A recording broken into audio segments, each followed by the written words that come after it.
connaissez bien cette administration de Bercy. Est-ce que vous pensez, lorsqu'elle dit qu'elle est prête à faire cette réforme du prélèvement à la source, que c'est la réalité? Ah ben oui, il n'y a pas de raison d'en douter. Je connais bien cette administration. Vous savez, j'avais été ministre du Budget. Avec mon ami Thierry Breton, on avait vraiment fait un gros travail de modernisation. On avait fait la retenue, non pas la retenue à la source, mais enfin on a fait la déclaration pré-remplie pour des millions de salariés. On on a avait de recevoir sa déclaration avec les revenus déjà mentionné. Il y avait eu des bugs?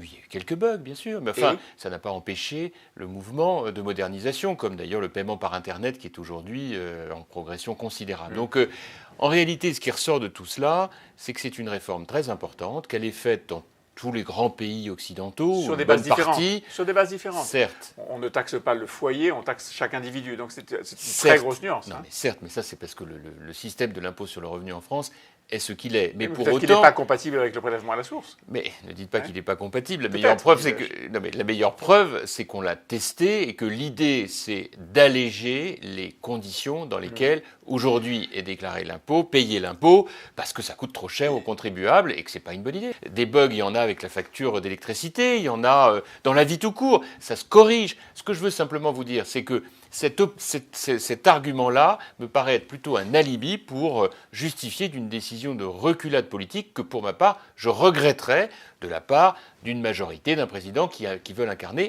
la réforme.